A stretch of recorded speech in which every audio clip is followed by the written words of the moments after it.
സഭാപ്രസംഗകൻ 9-ാം അധ്യായം. നീതിമാനെയും ജ്ഞാനിയെയും അവരുടെ പ്രവൃത്തികളെയും ദൈവം നിയന്ത്രിക്കുന്നുവെന്നു ഞാൻ ആഴത്തിൽ ചിന്തിച്ചറിഞ്ഞു. അതു സ്നേഹപൂർവമോ ദ്വേഷപൂർവമോ എന്ന് മനുഷ്യൻ അറിയുന്നില്ല. അവന്റെ മുൻപിലുള്ളതെല്ലാം മിഥ്യയാണ്. എന്തെന്നാൽ നീതിമാനും നീചനും, സന്മാർഗിക്കും ദുർമാർഗിക്കും, ശുദ്ധനും അശുദ്ധനും, ബലിയർപ്പിക്കുന്നവനും അർപ്പിക്കാത്തവനും, നല്ലവനും ദുഷ്ടനും, ശപഥം ചെയ്യുന്നവനും ചെയ്യാത്തവനും ഗതി ഒന്നുതന്നെ. എല്ലാവർക്കും ഒരേ ഗതി വന്നു ചേരുന്നത് സൂര്യനു കീഴെ എല്ലാ പ്രവൃത്തികളിലും അടങ്ങിയിരിക്കുന്ന തിന്മയാണ്. മനുഷ്യ ഹൃദയം തിന്മ കൊണ്ട് നിറഞ്ഞിരിക്കുന്നു. ജീവിതകാലം മുഴുവൻ അവർ ഭ്രാന്തുകൊണ്ട് നിറഞ്ഞിരിക്കുന്നു. അതിനുശേഷം അവർ മൃതലോകത്തിൽ എത്തുന്നു. എന്നാൽ ജീവിക്കുന്നവരോടൊപ്പം എണ്ണപ്പെടുന്നവൻ എന്നിട്ടും പ്രത്യാശയുണ്ട്. ജീവനുള്ള നായ ചത്ത സിംഹത്തെക്കാൾ ഭേദമാണല്ലോ. കാരണം ജീവിക്കുന്നവർക്കറിയാം തങ്ങൾ മരിക്കുമെന്ന്, മരിച്ചവരാകട്ടെ ഒന്നും അറിയുന്നില്ല. അവർക്ക് ഒരു പ്രതിഫലവും ഇനിയില്ല. അവരെക്കുറിച്ചുള്ള സ്മരണ അസ്തമിച്ചിരിക്കുന്നു. അവരുടെ സ്നേഹവും ദ്വേഷവും അസൂയയും നശിച്ചു കഴിഞ്ഞു.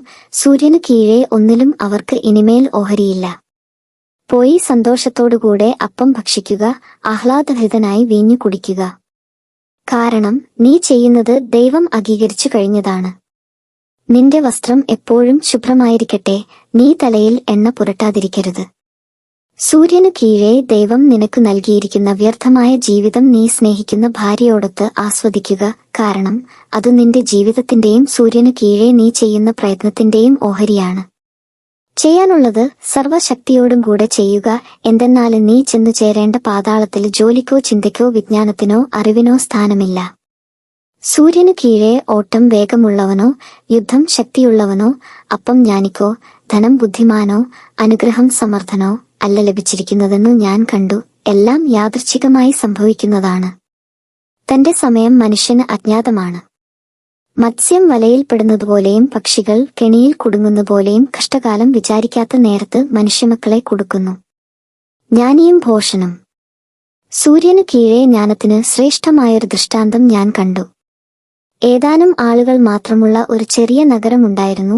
ശക്തനായ ഒരു രാജാവ് വന്ന് അതിനെതിരെ പ്രബലമായ ഉപരോധം ഏർപ്പെടുത്തി. എന്നാൽ അവിടെ നിർധനനായ ഒരു ജ്ഞാനി ഉണ്ടായിരുന്നു.